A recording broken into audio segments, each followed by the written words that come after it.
What is an FFT? What do we use it for? And when is a square wave not a square wave? We've got the answers to these questions and more coming right up. The goal of a fast Fourier transform is to unscramble complex signals into a simpler format that is easier for engineers to analyze.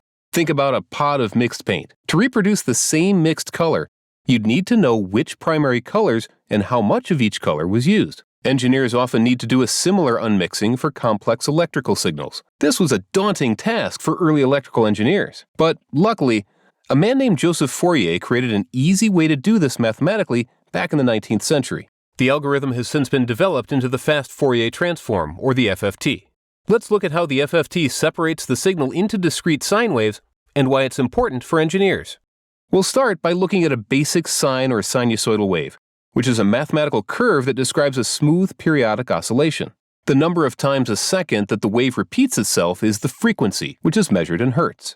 The amplitude of the signal is measured in volts and conveys the amount of voltage between 2 points in a circuit.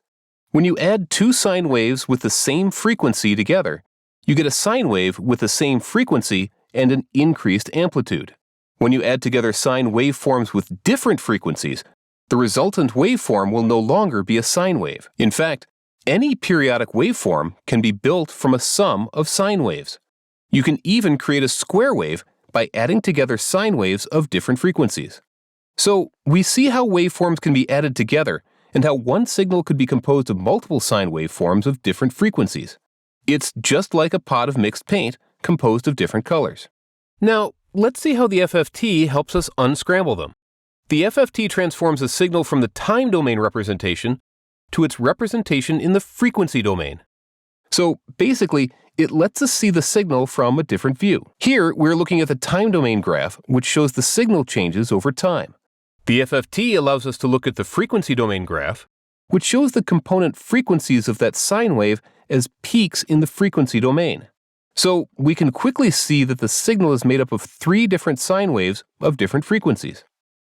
Let's see how this works when you are performing electronic troubleshooting with an oscilloscope. This time domain waveform is a 20 MHz clock signal from a processor board.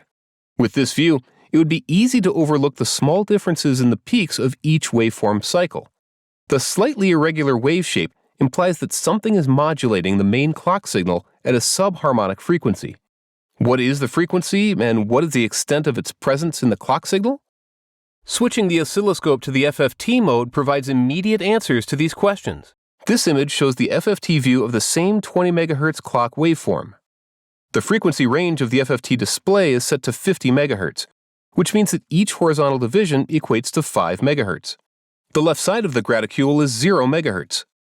The tallest peak represents the fundamental frequency of the clock signal. But something is going on between 0 MHz and the 20 MHz fundamental frequency. There is a peak at about 10 MHz that is almost half the height of the fundamental frequency. The presence of this subharmonic peak confirms that an unwanted 10 MHz signal is indeed modulating the clock. The FFT has verified that there is crosstalk and has pinpointed the offending frequency. For the engineer, this is the clue that expedites the search for the modulating signal and how it is coupling into the clock line. The good news is that nowadays most oscilloscopes come with a built-in FFT, making it easy to break down waveforms into the frequencies that make them up. Thanks for watching.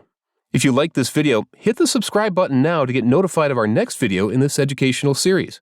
For more information about oscilloscopes for university labs, visit tech.com/education.